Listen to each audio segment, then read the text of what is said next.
Afternoon, guys. Well,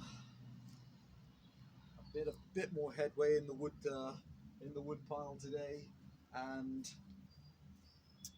really frustratingly, I was going to show people one of my XLs cutting, and then I've taken a few discs and then pulled, and then she's decided to break a spring, as one does, and I've been using one of my little 302s, dicing up just some of this really small 3, 4, 5, 6 inch wood.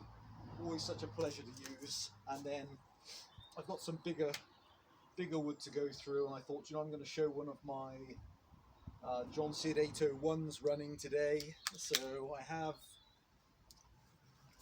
have three Jonsered 801s, and one is like a show saw, which is just sublime. The other one is really rough, and then this one, which I occasionally cut with, and so she has a little few marks from paint scarring, but she is and if you've seen the videos for the Jonsered 80, they're a Swedish powerhouse. So just like her older brother, the Jonsered 80, this is the follow-on saw, the 801. Not made for a great period of time. Thumper of a piston, 52mm, and has this louvered air filter cover at the back, which is a real distinguishing factor on this one and the 90. So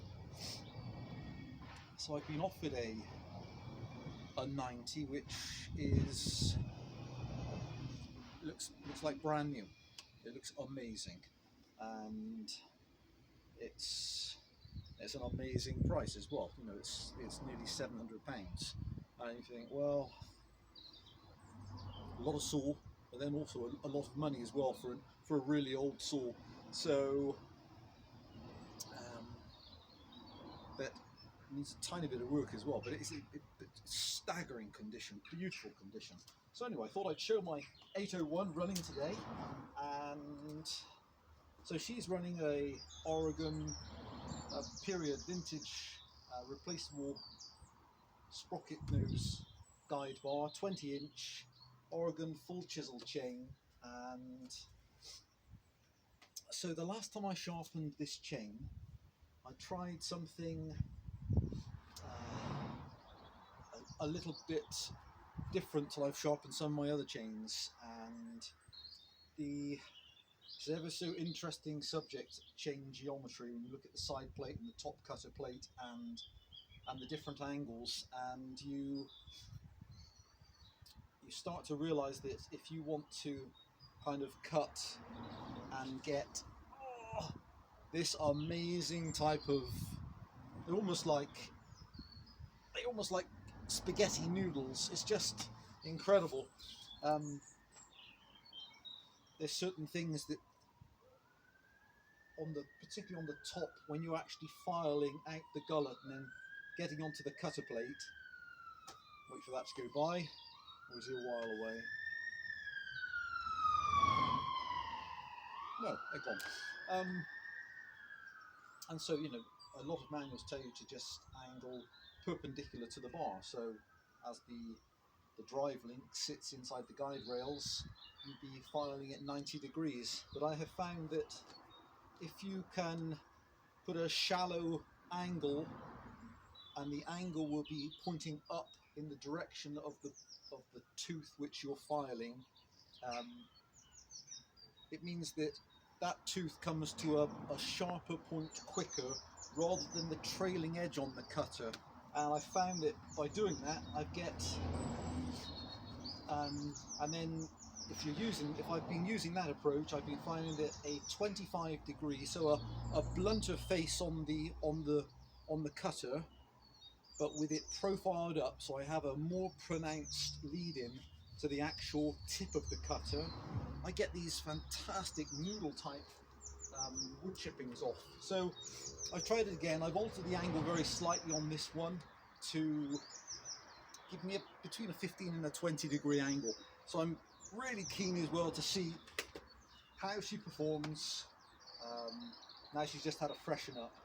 Pro saw, fully adjustable chain oiler, and make sure that's off.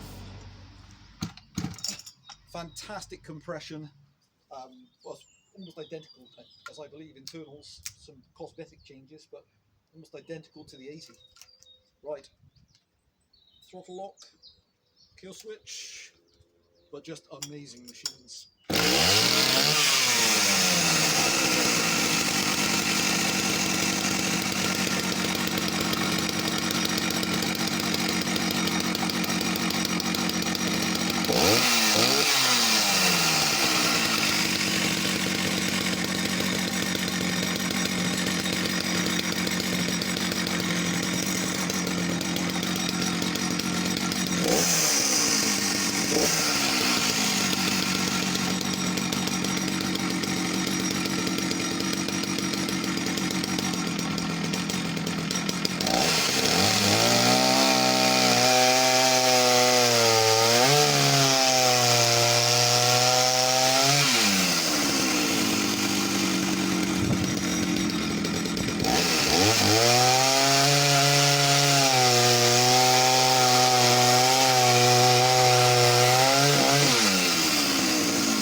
Hey guys, well, she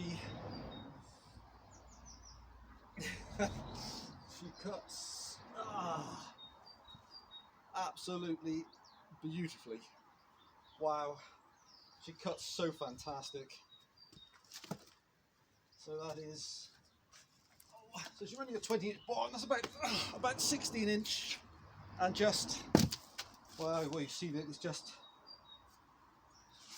It's just so effortless, the performance. Right, let's do a couple more cuts. Let's cut this one as well. Okay, let me wedge that in.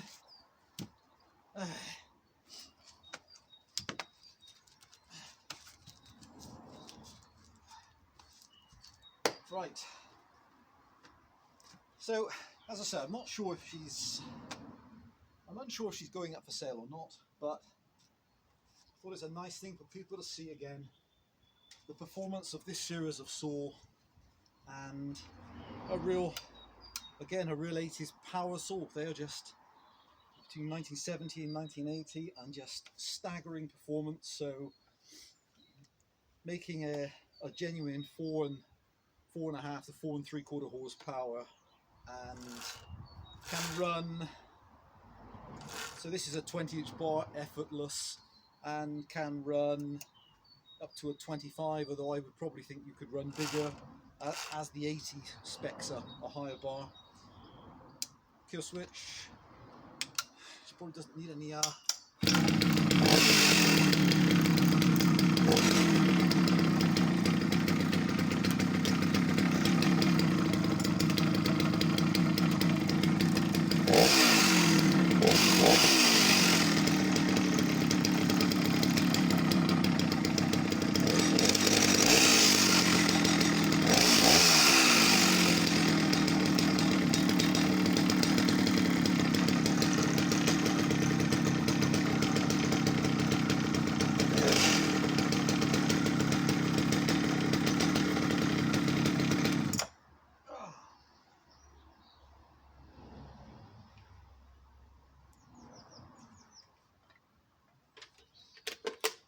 Guys, just got to grab some chain oil. Let me just pause very quickly. Back in a second. Hey guys. Let's funny, you just hear that little sound as you think, is that just run out of oil?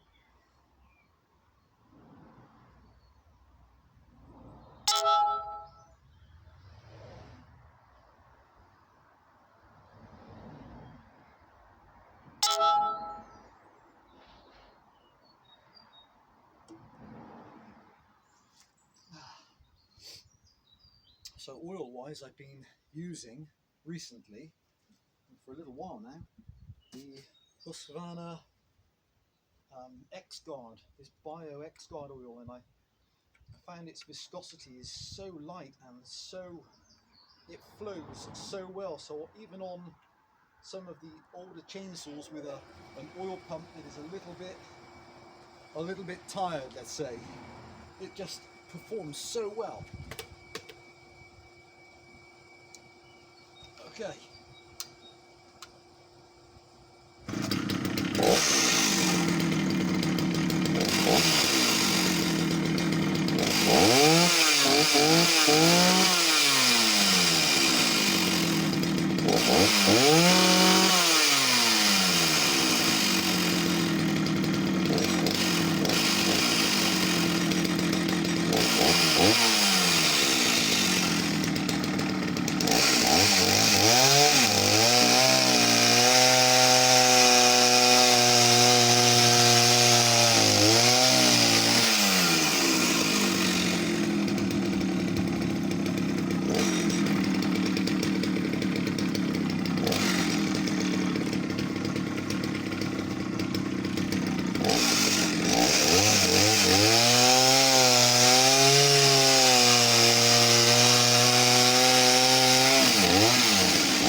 Frustrating.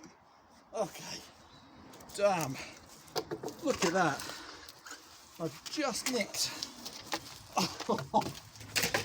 oh dear, don't know how clear that is, guys.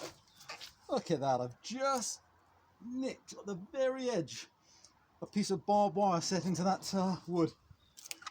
Right, so strange as well, that strange little dink, you can just hear it as the blade has touched it, so it's right on the edge. So I'm hoping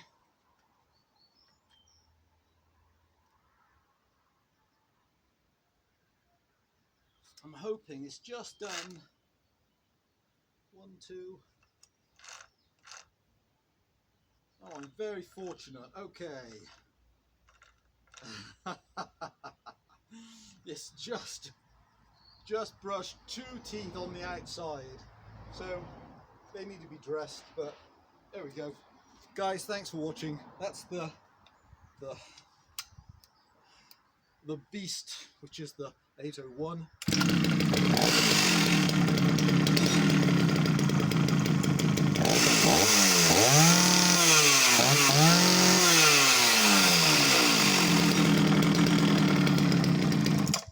She's an unforgiving creature, but in this type of wood stack, it just means that whatever you approach, this thing just sails through it just in the blink of an eye. It's just just amazing workhorses. And as I say, she's not cosmetically in the same league as my show 801, and she's been used, but in the engine room, she's got everything.